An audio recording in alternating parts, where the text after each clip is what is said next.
বাংলাদেশের ১৪ কোটি তৌহিদি জনতার হৃদয়ের স্পন্দন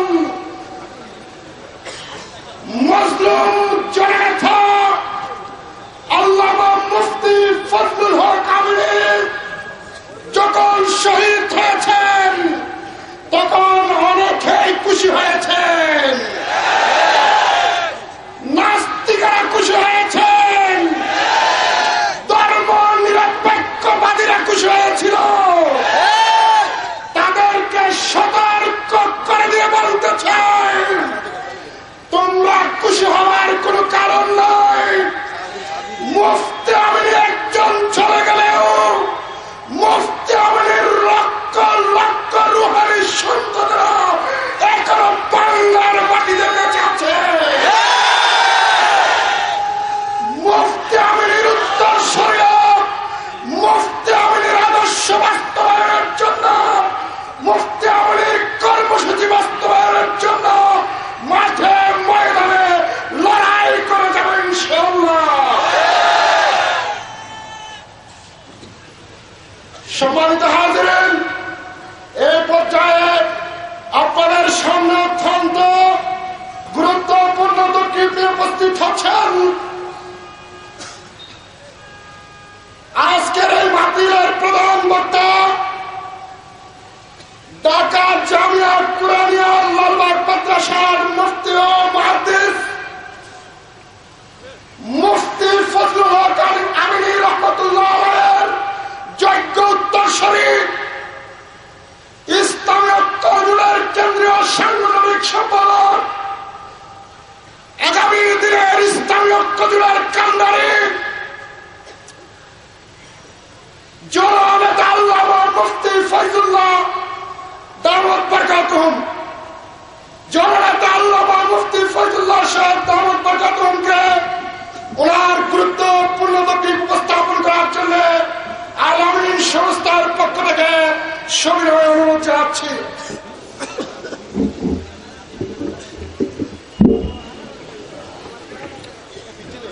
আলহামদুলিল্লাহি রাব্বিল আলামিন والصلاة والسلام على رسوله الأمين أما بعد فأعوذ بالله من الشيطان الرجيم بسم الله الرحمن الرحيم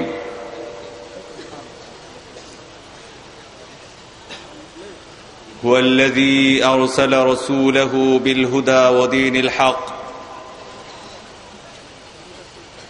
ليظهره على الدين كله ولو كره المشركون صدق الله العظيم। ইসলামী সম্মেলন সংস্থা আল আমিন সম্মেলন সংস্থার উদ্যোগে আয়োজিত 2 দিন ব্যাপী ইসলামী মহাসম্মেলনের সম্মানিত সভাপতি, ঐতিহ্যবাহী দারুল উলুম হাটহাজারী মাদ্রাসার শাইখুল হাদিস মুকাররমি ও মুহতারমি উস্তাদ আল্লামা শেখ শামসুল আলম দামাত বারাকাতুহুমুল আলিয়া, আজকের এই ইসলামী মহাসম্মেলনের সম্মানিত প্রধান অতিথি, মুজাহিদে মিল্লাত আল্লামা শাহ মুহিবুল্লাহ বাবুনগরী দামাত বারাকাতুহুম, ওয়াজিবুল ইহতিরাম হযরত উলামা ইকরাম, বিভিন্ন এলাকা থেকে আগত দিনদার মুসলমান ভাইয়েরা, মহান রব্বুল আলামিন সুবহানাহু ওয়া তাআলা এই পৃথিবী সৃষ্টির পর 1,24,000 পয়গম্বর নবী এবং রাসূল প্রেরণ করেছেন। সকলের মিশন, সব নবীর কর্মসূচি, সব নবীর প্রোগ্রাম, সব নবীর দাওয়াত এক ও অভিন্ন। সমস্ত নবী রাসূল মানুষকে একত্ববাদের দিকে আহ্বান করেছেন, দাওয়াত দিয়েছেন।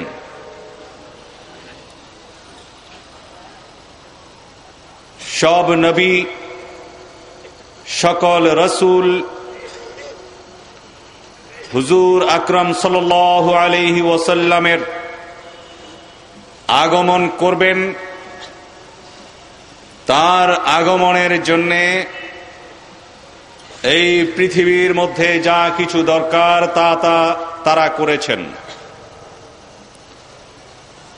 সর্বশেষ সরকারে দু আলম মুহাম্মদুর রাসূলুল্লাহ সাল্লাল্লাহু আলাইহি ওয়াসাল্লাম আগমন করলেন। আল্লাহ পাক তার উপর জিবরাইল আমিনের মাধ্যমে 30 পারা কোরআন নাজিল করলেন।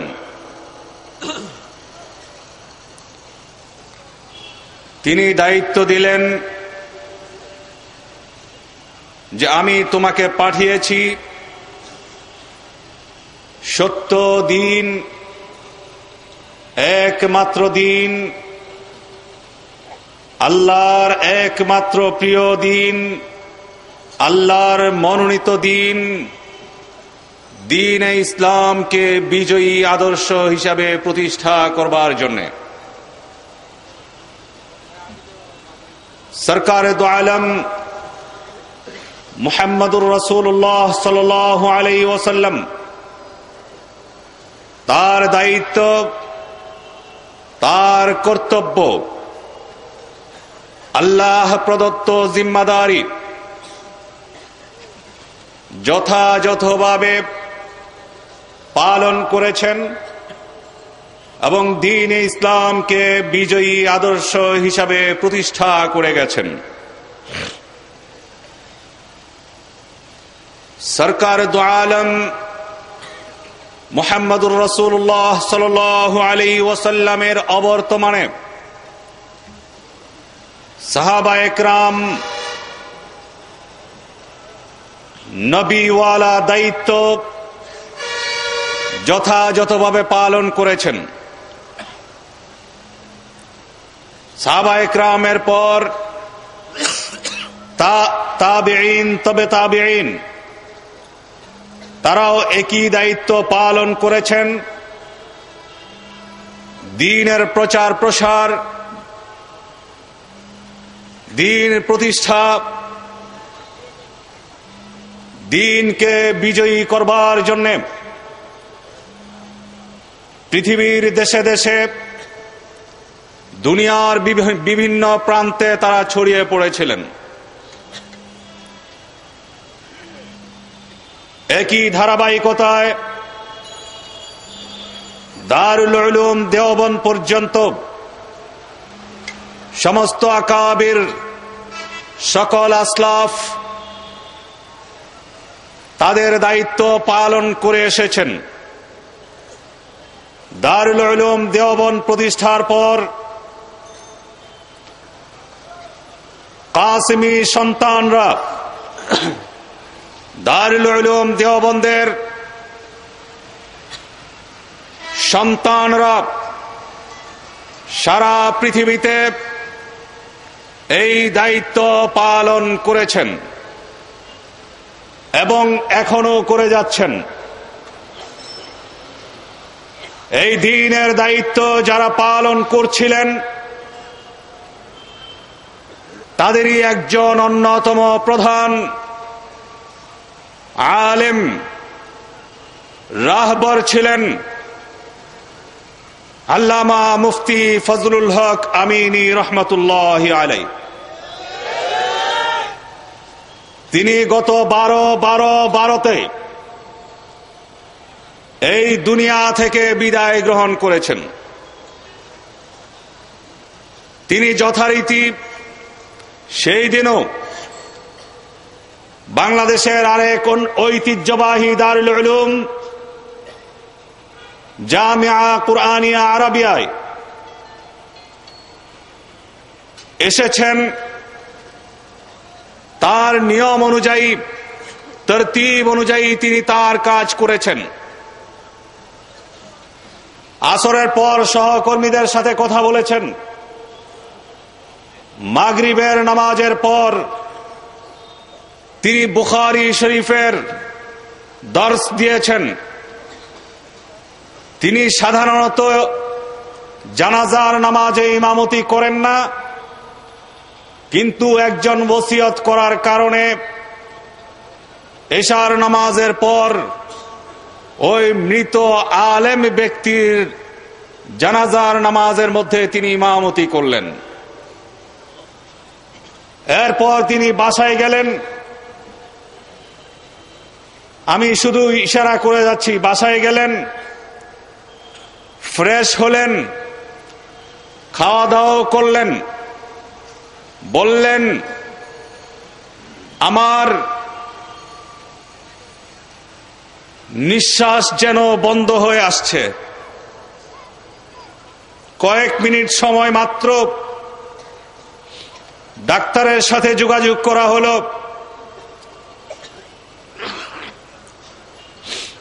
আমিনী সাহেব মনে করলেন তার গ্যাস্ট্রিকের প্রবলেম, মনে হয় গ্যাস জমেছে।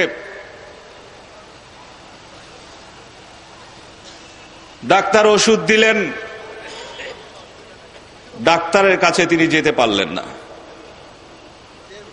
কেন যেতে পারলেন না?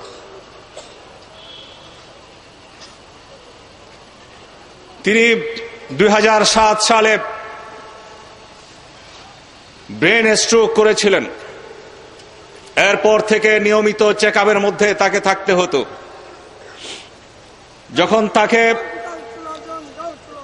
যখন তাকে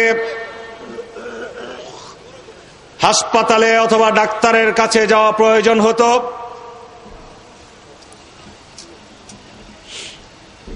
একদিন, 2 দিন, 3 দিন, 4 দিন পর্যন্ত তাকে যেতে দেওয়া হতো না। 21 মাস পর্যন্ত তিনি গৃহবন্দী ছিলেন। এই 21 মাসের মধ্যে তাকে চিকিৎসা নিতে পদে পদে বাধার সৃষ্টি করা হয়েছে। আজ তিনি পশ্চিম দিকে মাথা দিয়ে, উত্তর দিকে মাথা দিয়ে, পশ্চিম দিকে মুখ করে তিনি শুয়ে পড়লেন। বললেন আমার ভিতরে তো কষ্ট হচ্ছে, নিঃশ্বাস যেন বন্ধ হয়ে আসছে। তার মেয়ে বলল, আব্বা আপনার কিছুই হবে না, ভালো হয়ে যাবেন।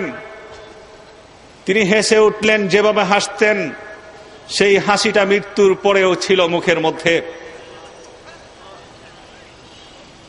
বুকে হাত দিলেন, হাত দিয়ে বললেন, তার কাইফিয়ত কিভাবে বলতেন আপনারাও জানেন। তিনি বললেন আল্লাহ। চোখটা একটু বড় করলেন।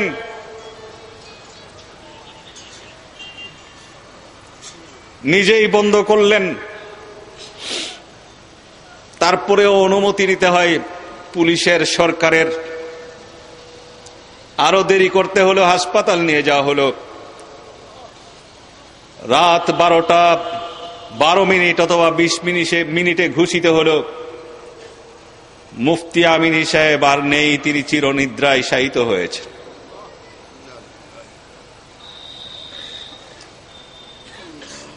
মুফতি আমিনী সাহেব, আমি আজকে আপনাদের সামনে শুধু কিছু মনের বেকুলতা আকুতি শুনাইতে চাই। হযরত বর্তমান জমানার কুতুব হযরত মাওলানা শাহ আহমদ শফি দামাত বারাকাতুহুমুল আলিয়ার কাছে যেদিন আসতেছিলেন সর্বশেষ, সেদিনই তাকে প্রথম বাধা দেওয়া হয় যে আপনি বাহিরে যেতে পারবেন না। তিনি শেষ সফরটা হাটহাজারীতেই করেছিলেন। জীবনের শেষ সফর তিনি হাটহাজারীতে এসেছিলেন। পটিয়ার হযরত মাওলানা আইয়ুব সাহেবের জানাজা থেকে সরাসরি হাটহাজারী এসেছিলেন। এখান থেকে তিনি লালবাগে পৌঁছার পর আর কোথাও তিনি বের হতে পারেন নাই। তাকে তিলে তিলে হত্যা করা হলো। কে হত্যা করলো? কেন তাকে পুলিশের চিকিৎসা নিতে পুলিশের বাধা, সরকারের বাধা? জানি না তিনি চিকিৎসা নিতে পারলে বাঁচতেন কিনা, আল্লাহর হুকুম জানি না। কিন্তু বাহ্যিকভাবে দেখা যায় তার মৃত্যুর জন্য দায়ী হচ্ছে আওয়ামী লীগ সরকার এবং শেখ হাসিনা।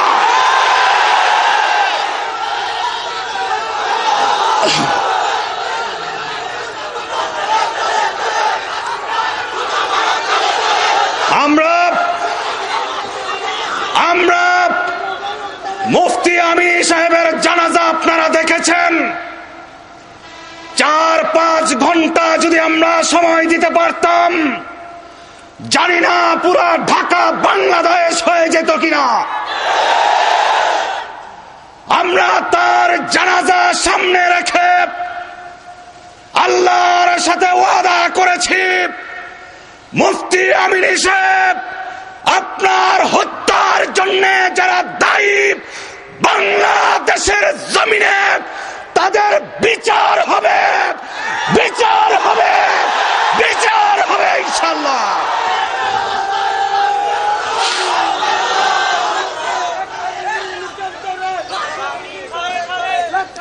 আমার ভাইরা, মুফতি আমিনী সাহেবকে গৃহবন্দী করা হয়েছিল।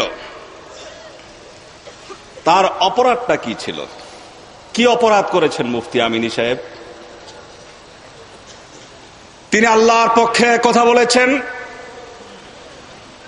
আল্লাহর রসুলের পক্ষে কথা বলেছেন, ঈমানের কথা বলেছেন, কোরআনের কথা বলেছেন, আল্লাহর নবীর মিশন নিয়ে কথা বলেছেন। এই মিশনকে অগ্রসর করবার জন্য চেষ্টা করেছেন, ঠিক না? যদি এটা অপরাধ হয়ে থাকে, আমি আপনাদের কাছে জানতে চাই, আপনারাও একই অপরাধে অপরাধী হতে রাজি আছেন কিনা? বাংলাদেশের লক্ষ কোটি মুসলমান কোরআনের পক্ষে কথা বলে একই অপরাধে অপরাধী হতে রাজি আছে। পারলে হাসিনা সব এবং এসে দেখো বাইতুল মুকাররমের মতো পরিস্থিতি তৈরি হয় কিনা।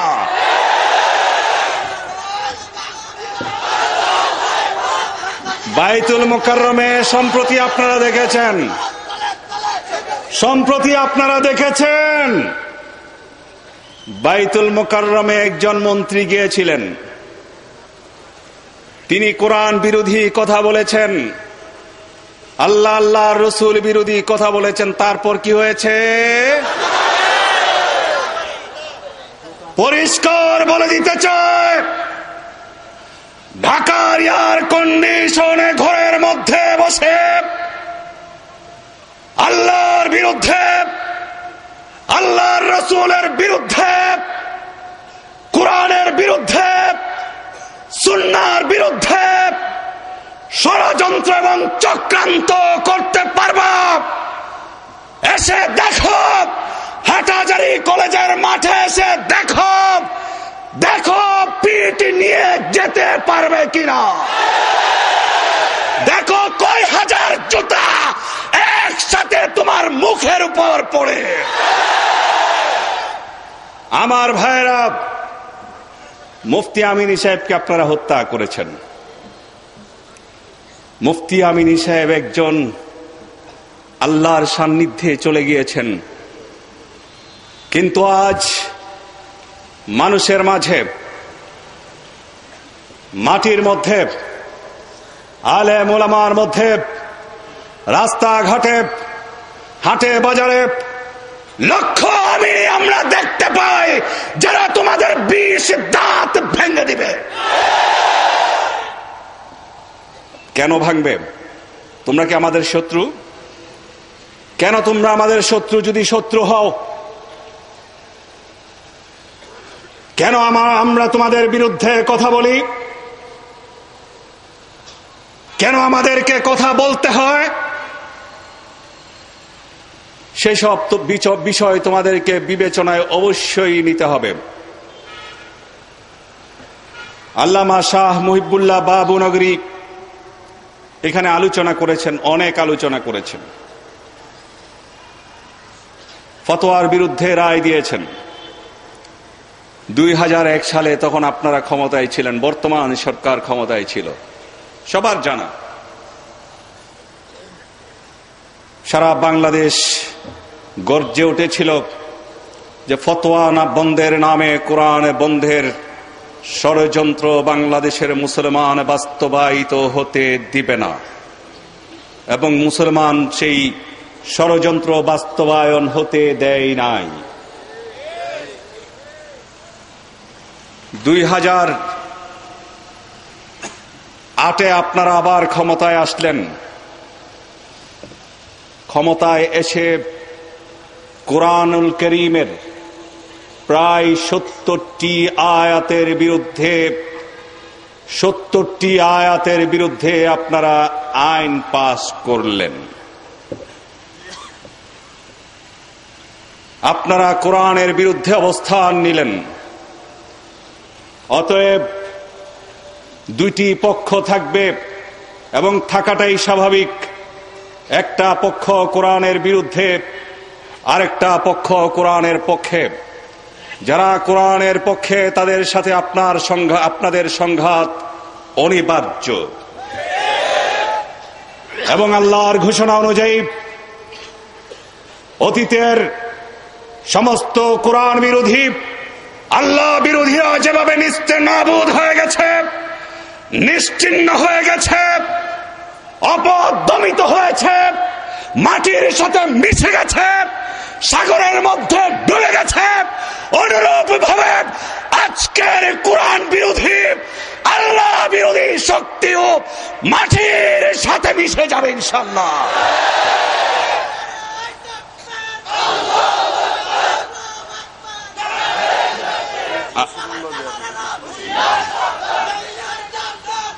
আপনারা ক্ষমতায় যখন আসেন, আপনারা আসলেন, ক্ষমতায় আসলেন, আমরা কোনো কিছু বললাম না। আপনারা ক্ষমতায় আসলেন, যেভাবেই হোক আপনারা আসলেন, অথবা এনে দেওয়া হলো আপনাদেরকে।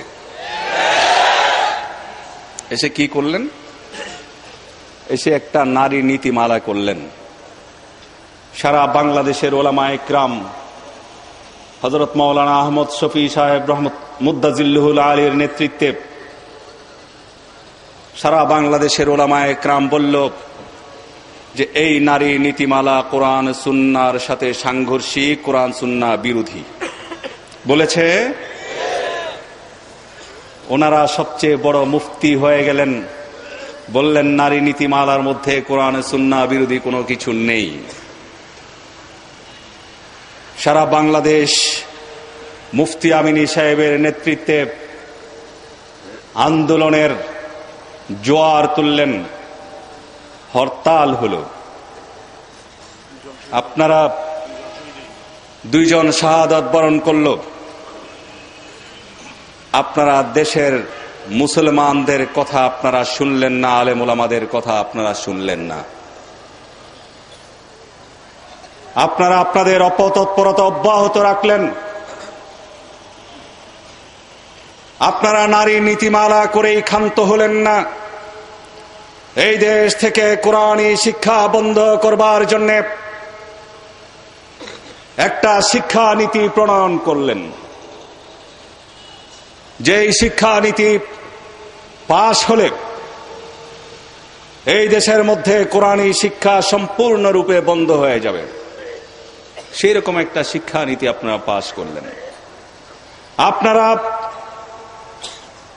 নারীদের ইজ্জত, নারীদের সম্মান, পর্দাকে নিষিদ্ধ করার, হিজাবকে নিষিদ্ধ করবার অপপ্রয়াস চালালেন। আপনারা ঘোষণা করলেন যে ফতোয়াকে আইন করে নিষিদ্ধ করা হবে। এই আপনারাই বললেন কওমি মাদ্রাসাগুলি হচ্ছে জঙ্গিবাদের প্রজনন ক্ষেত্র। কত কিছু আপনারা করলেন, কিন্তু কিছুই আপনারা করতে পারলেন না। এবং চ্যালেঞ্জ দিচ্ছি, যা কিছু আপনারা করতে চান, যে কোন আপনারা চ্যালেঞ্জ দিতে চান, সমস্ত চ্যালেঞ্জ মোকাবেলা করার জন্য আমরা বাংলাদেশের মানুষ অবশ্যই তৈরি হয়ে আছে। আমরা আমাদের রক্তের বিনিময়ে হলেও যে কোন চ্যালেঞ্জ আমরা মোকাবেলা করব, মোকাবেলা করব, মোকাবেলা করব ইনশাআল্লাহ। আপনারা চিন্তা করবেন না, মুফতি আমিনী সাহেব চলে গেছেন, মাঠ খালি হয়ে গেছে, প্রতিবাদ করার মতো কেউ নেই। এই চিন্তা করা কি ঠিক হবে? আপনারা কি বলেন?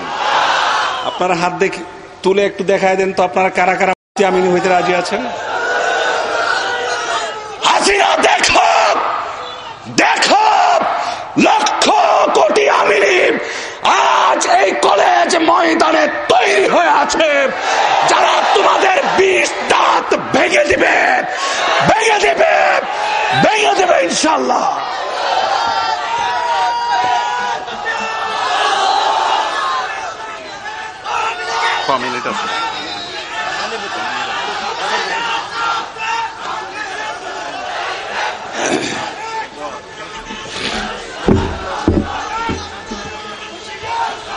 আপনারা ক্ষমতায় আসলেন, ক্ষমতায় আসলেন, সারা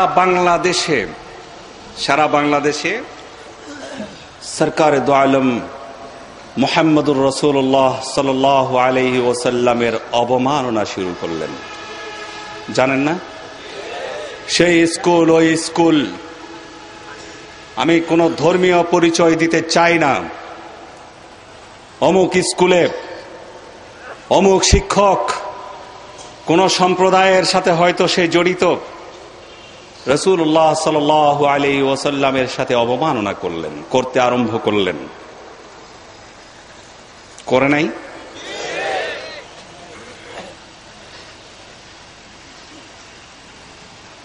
রাসূলুল্লাহ সাল্লাল্লাহু আলাইহি ওয়াসাল্লামের যারা আশিক বলে দাবি করেন,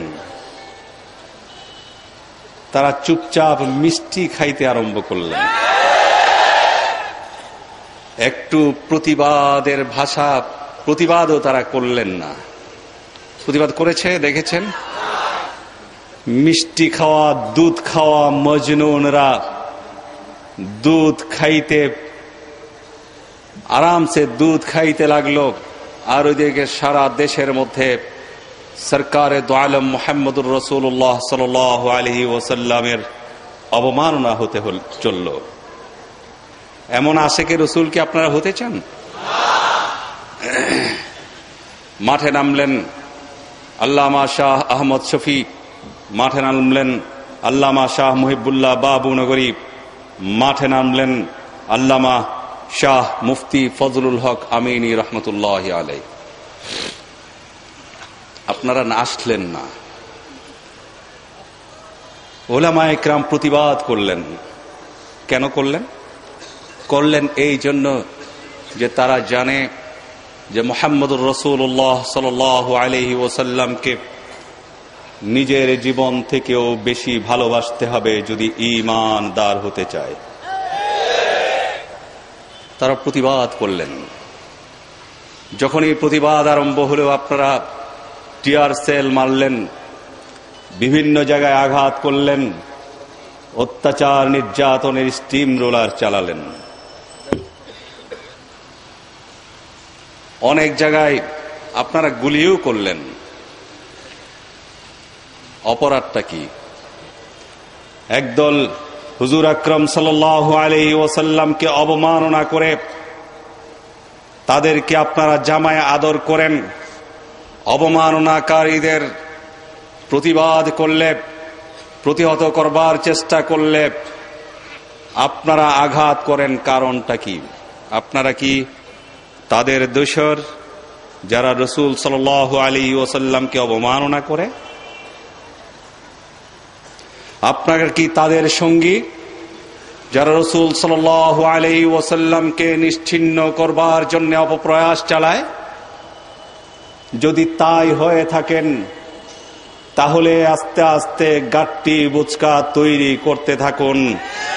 বেশি দিন দূরে নয়, পালাবার পথ খুঁজে পাবেন না, পালিয়েও বাঁচতে পারবেন না। বাংলাদেশের মানুষ আপনাদেরকে সমুচিত জবাব দিবে ইনশাআল্লাহ। আমার ভাইয়েরা, ওলামায়ে কেরাম বসে আছেন, আমি আজকে কোনো ইলমি আলোচনায় যাই নাই। আজকে আমার অবস্থা আসলে তা এরকম নেই যে আমি আলোচনা করব। মনটা ভেঙে গেছে, মনের ভিতরে কষ্ট আর কষ্ট, এই কষ্টের ভিতরেও কষ্ট আসছে আমাদের উপর। মুফতি আমিনী সাহেব এখন নেই, চাপ আসছে বিভিন্ন মহল থেকে ফোন করে, বেশি বাড়াবাড়ি করবেন না, করলে গুম হয়ে যাবেন, অনেক কিছু হতে পারেন। পরিষ্কার বলে দিয়েছি, আপনাদেরকে সাক্ষী রেখে বলছি, গুম খুন হওয়াকে আমরা ভয় করি না। আমরা দ্বীনের জন্য যদি শতবার কুরবান হতে হয়, জীবন দিতে হয়, শতবার জীবন দিতে প্রস্তুত আছি, কিন্তু দ্বীন থেকে, ঈমান থেকে এক সেকেন্ডের জন্য পিছপা হতে রাজি নই। কতবার আপনারা খুন করবেন? আমাদের আকাবের পূর্বসূরীরা দেখিয়ে দিয়েছেন, দ্বীনের জন্য যদি জীবন দিতে হয় তাহলে বুকের মধ্যে গুলি লাগতে হবে। সেই বুকে গুলি নেবার জন্য আমরা প্রস্তুত আছি। আপনারা আছেন কিনা জানতে চাই। আমি আমার আলোচনার দীর্ঘায়িত করব না। আগামী দিনে অনেক কিছু বাংলাদেশে হবে, অনেক কিছু হতে পারে। আপনাদেরকে অনুরোধ করব,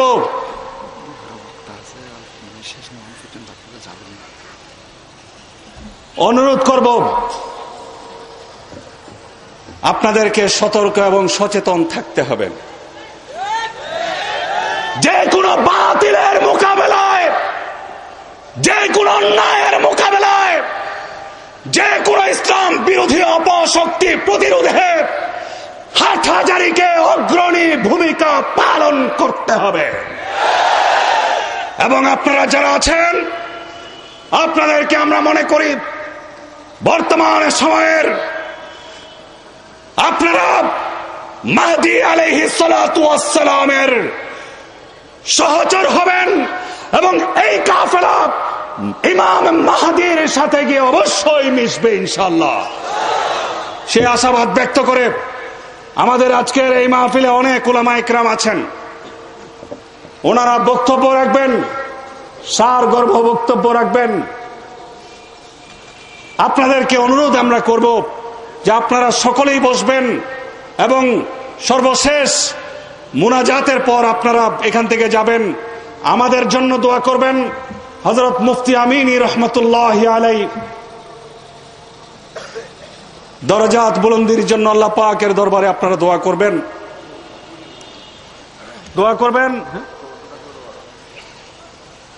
দোয়া করবেন যাতে আমরা মুফতি আমিনী সাহেবের মিশনকে অব্যাহত রাখতে পারি।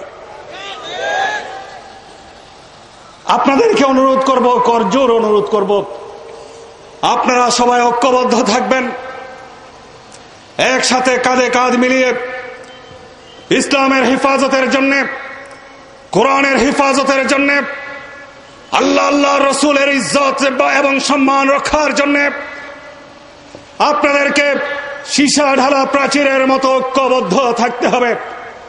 যে কোনো ষড়যন্ত্রের মোকাবেলায় আপনাদেরকে সামনের দিকে এগিয়ে যেতে হবে, অগ্রসর হতে হবে এবং তাদের দাঁত ভাঙা জবাব আপনাদেরকেই দিতে হবে। সেই জন্য প্রস্তুতি গ্রহণ করার আহ্বান জানিয়ে আমি আমার আলোচনা এখানেই শেষ করছি। আগামীতে ইনশাআল্লাহ আপনাদের সাথে দেখা হবে। আমাদের জন্য দোয়া করবেন। হযরত শাহ আল্লামা আহমদ শফি সাহেব মুদ্দাজিল্লুহুল আলীর জন্য দোয়া করবেন। হযরত মাওলানা শামসুল আলম দামাত বরকাতুহুম, হযরত মাওলানা মুহিবুল্লাহ সাহেব দামাত বরকাতুহুম সহ আমাদের বুজুর্গানে দ্বীনের জন্য আপনারা দোয়া করবেন। ওনাদের নেতৃত্বে যেন আমরা সামনের দিকে এগিয়ে যেতে পারি। আল্লাহর জমিনে আল্লাহর দ্বীনকে কায়েম করবার সংগ্রাম যেন আমরা অব্যাহত রাখতে পারি। আল্লাহ পাক আমাদেরকে কবুল করুন, তৌফিক দিন এবং দৃঢ় ইস্তেকামতের সাথে আল্লাহর দ্বীনের উপর দায়েম এবং কায়েম থাকবার তৌফিক দান করুন। আমিন ইয়া রাব্বাল আলামিন। ওয়া আখিরু দাওয়ানা আনিল হামদুলিল্লাহি রাব্বিল আলামিন। ওয়াসসালামু আলাইকুম ওয়া রাহমাতুল্লাহি ওয়া বারাকাতুহু।